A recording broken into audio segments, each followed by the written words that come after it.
Hello friends, welcome back to the solving tutor. আজ আমি নিয়ে চলে এসেছি ক্লাস দশম শ্রেণীর সেকেন্ড ইউনিট টেস্টের প্রশ্নবিচিত্রার কোশ্চেন অ্যান্সার। তো আজকে আমরা বেঙ্গলি সাবজেক্টের 6, 7, 8, 9, 10 স্কুল করব। তো চলো দেখে নিই তাহলে আজকের কোশ্চেন অ্যান্সার। তো চলো আজকের প্রথমে 6 স্কুলে বলা হয়েছে 1-1 জগদীশ বাবুর বাড়িতে সন্ন্যাসী কতদিন ছিলেন? এটা হবে 7 দিন। তারপরে 1-2 সিজিনি শব্দের অর্থ ধনুকের ছিল। 1-3 অপূর্ব ভামনগরের উদ্দেশ্যে যাত্রা করেছিল পরদিন সকাল বেলায় গদাগে।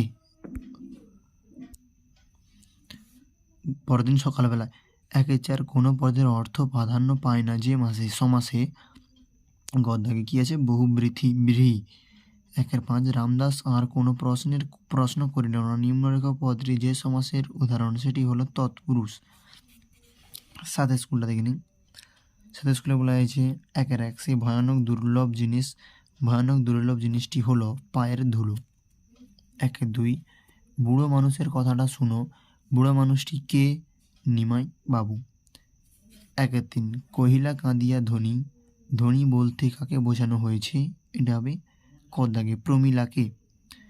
1-4 প্রথাগত ব্যাস বাক্য হয় না যে সমাসে তা হলো নিত্য। 1-5 ব্রীহি শব্দের অর্থ ধান। 8 দাগে পুত্র মায়াবী মানব হলেন শিবতাপতি। 1-2 গিরিশ মহাপাত্রের চেহারার মধ্যে সবচেয়ে আকর্ষণীয় ছিল চোখের দৃষ্টি। 1-3 হরিদা বহুরূপী সেজে বের হন সপ্তাহে কদাগে হবে 1 দিন। 1-4 যে সমাসের পূর্বপদের বিভক্তি বা অনুসর্গ লোপ পায় সেটি হলো তৎপুরুষ সমাস। 1-5 যে সমাসের ব্যাস বাক্য হয় না তাকে বলে গদাগে কি আছে নিত্য সমাস। তারপর দেখে নিই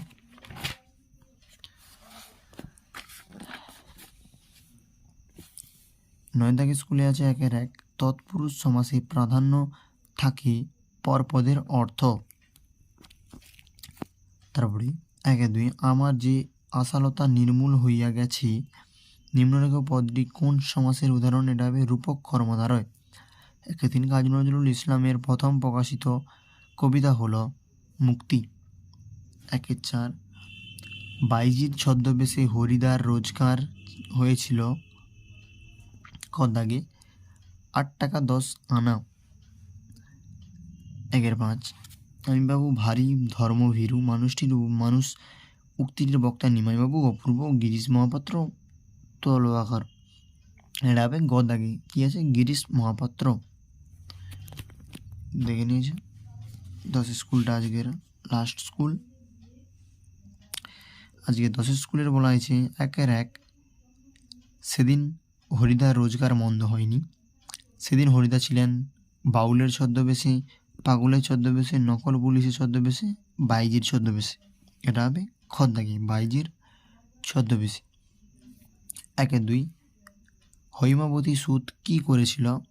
মেঘনাদ বধ, রাবণ বধ, তারকাসুর বধ, বীরবাহু বধ।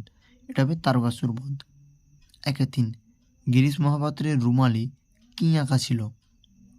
এটা হবে বাঘের ছবি। 1-4 যুগান্তর এর ব্যাস বাক্য হলো খদাগি কি আছে অন্য যুগ। তারপরে 1-5 বর্ষবরণ হলো এইটা হবে কর্ম তৎপুরুষ সমাস। দেখে নিয়েছো? তো আশা করি বন্ধুরা বুঝতে পেরেছো। তো আজকের জন্য এই থাক, দেখা আছে নেক্সট ভিডিওতে।